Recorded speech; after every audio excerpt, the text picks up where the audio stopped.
आज Doubtnut app download करें। Doubtnut पर अपने सभी गणित, रसायन विज्ञान, भौतिक विज्ञान और जीव विज्ञान के डाउट्स का करो सफाया।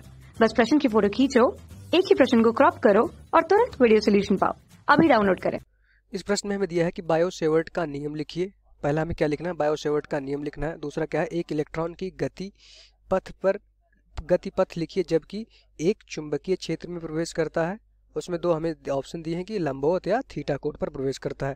तो पहला इस क्वेश्चन में हमें लिखना है कि बायो-सेवर्ट का नियम लिखिए। तो बायो-सेवर्ट का नियम क्या होता है, हम आइए उसको समझते हैं। बायो-सेवर्ट का नियम हमें लिखना है। तो यहाँ से ये हमारा मिसप्रिंट हो, ये क्या होता है? सेवर्ट होता है, सावर्ट नहीं होता, इसलिए हम भी कंफ्यूज हो गए थे। तो क्या हो जाएगा? बायो-सेवर्ट का नियम।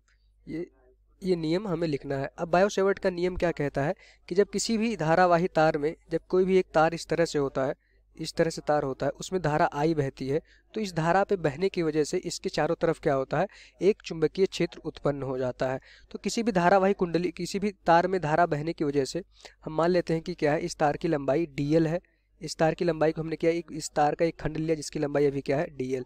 इस dl लंबाई के कारण इससे हमने कहा कि इससे दूर p बिंदु पर, p बिंदु, इस लंबाई से इस तार से बिंदु की दूरी हम मान लेते हैं कि r है। इस तार से इस बिंदु की दूरी r है और उस पे p बिंदु पर हमें चुंबकीय क्षेत्र का मान निकालना। हमने क्या किया कि हमने एक तार लिया जिसमें धारा बह रही थी आई, कोई एक लंबा तार था, ठीक, ये तार बहुत लंबा था। इसके क्या किया, हमने एक dl लंबाई लिया। dl लंबाई मतलब कि एक बहुत ही छोटा लंबाई लिया। उस लंबाई में बहने वाली धारा आई है और उस लंबाई से मतलब कि उस लंबाई से p बिंदु पर, जो कि p बिंदु क्या है, हमारे तार से r दूरी पर स्थित है, उस पर हमें वैद्युत क्षेत्र की तीव्रता निकालनी है। तो बायो-सेवर्ट के नियम के अनुसार इस p बिंदु पर जो भी हमारा वैद्युत क्षेत्र होगा, ये किन किन बातों पे निर्भर करता है? क्या करता है? पहले, यह चालक में प्रवाहित धारा के अनुक्रमानुपाती होता है। क्योंकि हमने क्या कहा कि इस लंबाई खंड dl के कारण हम p बिंदु पर चुंबकीय क्षेत्र निकाल रहे हैं, तो उसको हम लिखेंगे db। db हमारा किसके समानुपाती हो जाएगा? इसमें बहने वाली, तार में बहने वाली धारा I के समानुपाती हो जाएगा। दूसरा क्या होगा? बायो-सेवर्ट का नियम हम लिख रहे हैं। दूसरा हमारा कि यह चालन के उस अवयव की लंबाई dl के अनुक्रमानुपाती होगा। जो हमने एक अवयव लिया है लंबाई dl, इस पे वैद्युत क्षेत्र क्या हो जाएगा? उस dl लंबाई के अनुक्रमानुपाती हो जाएगा। तो dl लंबाई के अनुक्रमानुपाती हो गया। तीसरा हम लिखेंगे, तीसरा क्या होता है? यह अवयव की लंबाई तथा अवयव को बिंदु P से मिलाने वाली रेखा के बीच लगने वाले कोण थीटा की ज्या के अनुक्रमानुपाती होगा। अभी हम कह रहे हैं कि हमारा जो बिंदु P है और इस लंबाई के बीच में कोण क्या है? मान लेते हैं कि ये कोण थीटा है। यहाँ से dl लंबाई और ये जो हमारा कोण है क्या है? बिंदु P को मिलाने वाली रेखा के बीच में कोण क्या है? थीटा है। ना समझ में आया तो इस तरह से अच्छे से हम समझ लेते हैं। एक तार हमारे पास आई था जिसकी हमने क्या किया, एक dl वृत्तखंड कट किया था। dl वृत्तखंड कट किया था, dl, यहाँ से dl वृत्तखंड था। इससे दूर कोई p बिंदु पर, यहाँ से देखेंगे p बिंदु पर कोई एक p बिंदु था जिसकी दूरी क्या थी? तार से r दूरी थी, उस पर हमें चुंबकीय क्षेत्र निकालना था। तो कहेंगे हमारा जो dl है और p बिंदु के बीच का कोण क्या है? थीटा।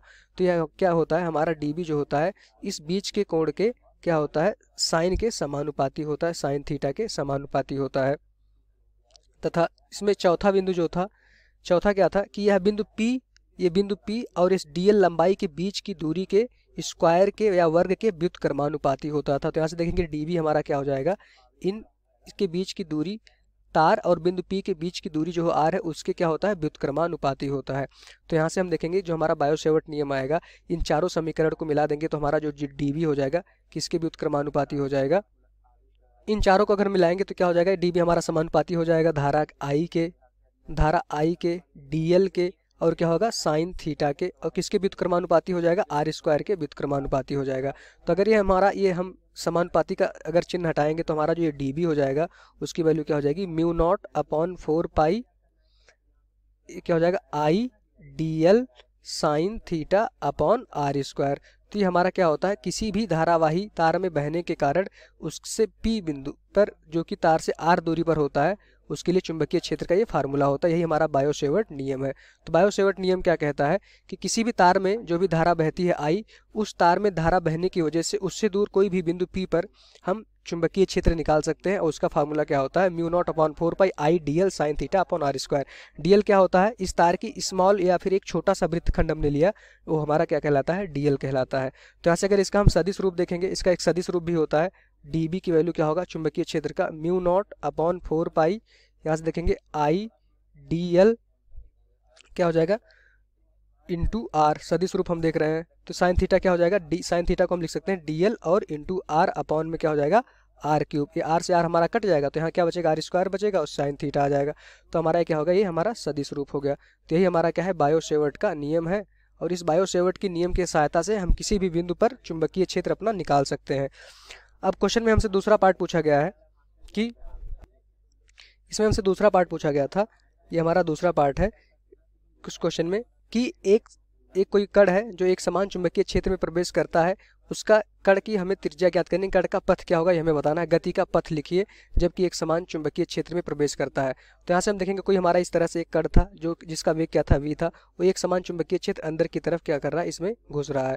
तो जैसे हम देखेंगे एक समान चुंबकीय क्षेत्र में ये घुसेगा, हमें क्या लगता है, एक चुंबकीय बल लगने लगता है उस पर। चूंकि ये हमारा जो वेग है, कण का वेग है और चुंबकीय क्षेत्र अंदर की तरफ है, दोनों के बीच में क्या है, कोण 90 डिग्री है। मतलब कि क्या कर रहे हैं, वो लंबवत घुस रहे हैं।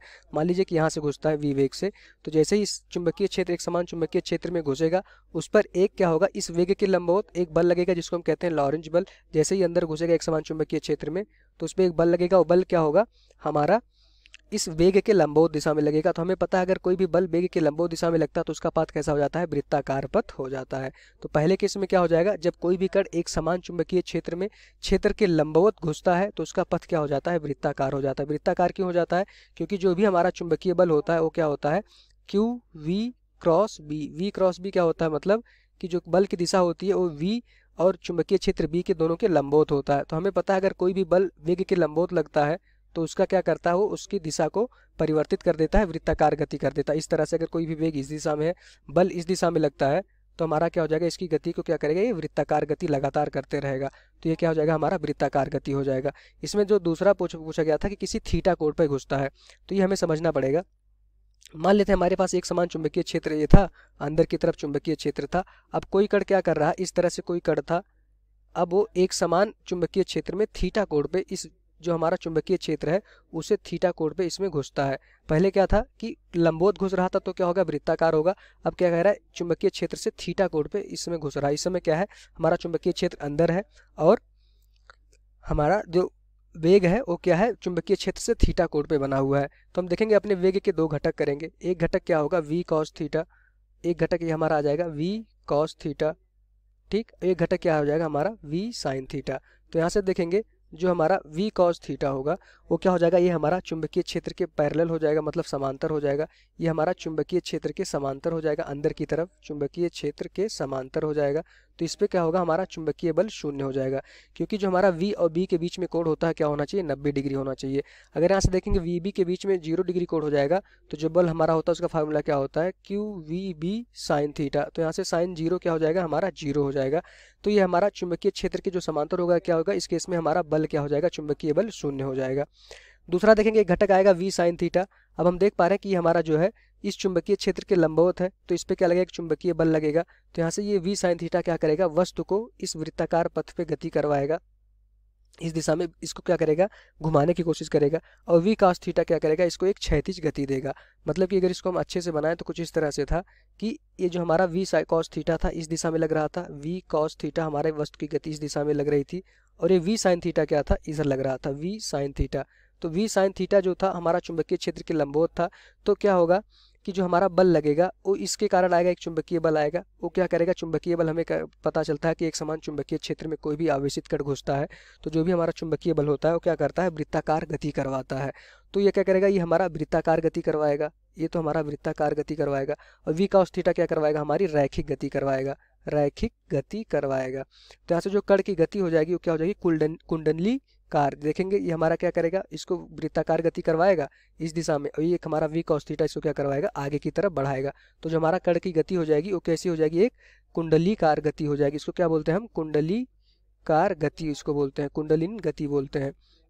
तो यहाँ से देखेंगे हमारा जो रैखिक गति करवाएगा वो कौन सा कंपोनेंट करवाएगा वेग का, v cos थीटा। ये हमारा होता है चुंबकीय क्षेत्र के समांतर में। और एक जो हमारा v sin थीटा होता है वो क्या होता है, हमारा चुंबकीय क्षेत्र के लंबवत। अब हमें पता है कि अगर कोई भी वेग होगा जो चुंबकीय क्षेत्र के लंबवत होगा तो उस पर एक चुंबकीय बल काम करेगा। चुंबकीय बल क्या करता है, हमारे वस्तु को वृत्ताकार गति करवाता है। तो यहाँ से देखेंगे हमारा वस्तु वृत्ताकार गति भी करेगी और v cos थीटा से रैखिक गति करेगी।